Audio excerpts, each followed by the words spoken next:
Hi every one, welcome back to my channel Sri Ramana art creations. நம்ம இன்னைக்கு sketching எப்படி பண்ணுறது தஞ்சாவூர் பெயிண்டிங்கில் அப்படின்ற ப்ராசஸ் தான் பார்க்க போகிறோம். ப்ளைவுட்டில் வந்து எப்படி கிளாத் ஃபிக்ஸ் பண்ணுறது, கிளாத் ட்ரை ஆனதுக்கப்புறம் எப்படி மக்கில் கோட்டிங் கொடுக்கறது, மக்கு ட்ரை ஆனதுக்கப்புறம் எப்படி வந்து சாண்ட் பேப்பர் யூஸ் பண்ணி ஸ்மூத் பண்ணுறது போர்டை, அது எப்படி ஸ்கெட்சிங்க்கு நம்ம ரெடி பண்ணுறோம் அப்படின்ற அந்த பேசிக் ப்ராசஸ், போர்டு ப்ரிப்பரேஷன் ப்ராசஸை நான் ஆல்ரெடி நம்ம சேனலில் அப்லோட் பண்ணியிருக்கேன்.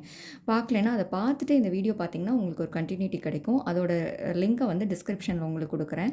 ஸோ இப்போ வந்து ஸ்கெட்சிங் ப்ராசஸ் பற்றி தான் பார்க்க போகிறோம். நம்ம ஆல்ரெடி வந்து இது ஸ்மூத் பண்ணி வச்சுருக்கிற போர்டு, இதை சாண்ட் பேப்பர் யூஸ் பண்ணி. ஸோ இதுக்கப்புறம் பார்த்திங்கன்னா நம்ம பிக்சர் ஸ்கெட்சிங் பண்ண போகிறோம். அடுத்த ஸ்டெப்பு அதுக்கு நான் வந்து ஒரு இப்போ கம்ப்ளீட்டாக நம்ம அந்த போர்டை முடிச்சதுக்கப்புறம், பெயிண்டிங் வரைக்கும் முடிச்சதுக்கப்புறம் இதை ஃப்ரேம் போடணும். ஸோ இல்லையா?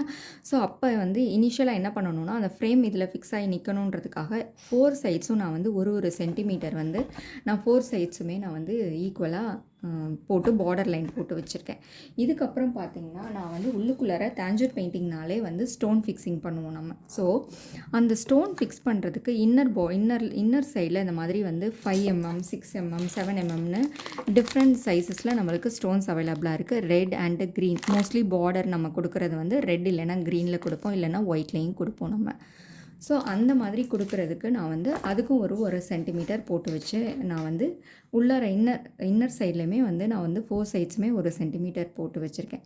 ஸோ இந்த ஸ்டோனோட சைஸ் வந்து depends on the size of the போர்டை டிபெண்ட் பண்ணி தான் இருக்குது. சரி, இப்போ நம்ம ஸ்கெட்சிங்க்கு என்ன பண்ணுவோம் அப்படின்னு சொன்னால், இப்படி ஸ்ப்ளைனாக இருக்கக்கூடிய இந்த ஸ்மூத் போர்டு மேலே நம்ம ட்ரேசிங் பண்ண போகிறோம். ஸோ அதுக்கு வந்து எனக்கு வந்து கார்பன் பேப்பர், ப்ளைனாக வந்து இருக்கக்கூடிய கார்பன் பேப்பர் வேணும். இந்த போர்டில் வந்து நான் சென்டர் லைன் மார்க் பண்ணியிருக்கேன். அதே மாதிரி என்ன பிக்சர், என்ன டைட்டிஸோட பிக்சர் நீங்கள் வந்து ட்ரேஸ் பண்ண போகிறீங்களோ அந்த பிரிண்ட் அவுட்லேயுமே நீங்கள் வந்து சென்டர் லைன் வந்து மேலேயும் கீழேயும் இந்த மாதிரி மார்க் பண்ணிவிட்டு லைன் போட்டுட்டு அதுவும் இது ஈக்குவலாக இருக்கிற மாதிரி ஃபிக்ஸ் பண்ணிக்கோங்க. ரெண்டாவது, இதுக்கு மேலே நான் வந்து கார்பன் பேப்பர் வைக்கிறேன்.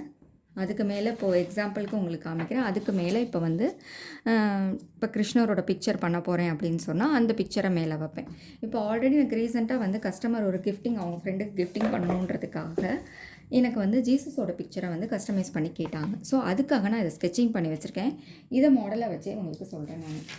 இப்போ சப்போஸ் இது பிளைன் போர்டு அப்படின்னு இருக்குது, நமக்கு ஸ்மூத் பண்ணி வச்சுருக்க பிளைன் போர்டு மேலே நம்ம என்ன பண்ண போகிறோம் அப்படின்னு சொன்னால், இந்த மாதிரி கார்பன் பேப்பர் வைக்கிறோம். அதுக்கு மேலே என்ன பிக்சர் ட்ரேஸ் பண்ணணுமோ அந்த பிக்சர் ட்ரேஸ் பண்ணக்கூடிய பிக்சர் வைக்கணும் நம்ம.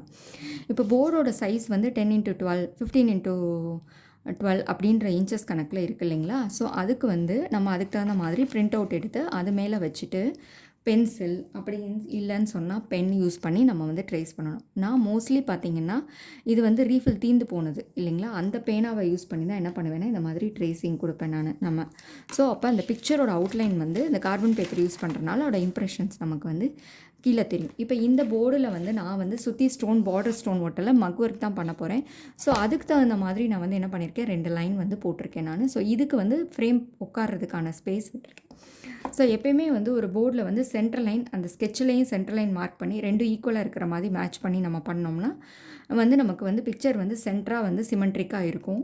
அந்த பிக்சர் வந்து மூவ் ஆகாமல் இருக்கிறதுக்காக நம்ம என்ன பண்ணணும் அப்படின்னா, இந்த மாதிரி செல்லோ டேப், சின்ன செல்லோ டேப் இருக்குது. ஸோ இதை யூஸ் பண்ணி என்ன பண்ணுங்கள், 2 சைடும் வந்து ஃபிக்ஸ் பண்ணிடுங்க. செல்லோ டேப்பை போர்டோடு சேர்த்து ஃபிக்ஸ் பண்ணிட்டீங்கன்னா ஸோ நம்ம ட்ரேசிங் பண்ணும்போது நமக்கு வந்து இது மூவ் ஆகாமல் இருக்கும் நமக்கு.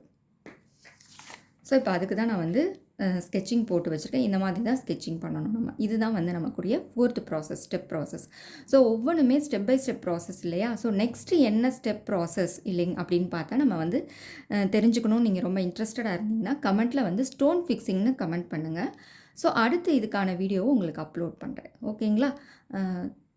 பாரம்பரியத்தை நேசிக்கிறவங்க தஞ்சை ஓவியத்தை நேசிப்பாங்க. தேங்க்ஸ் ஃபார் வாட்சிங்.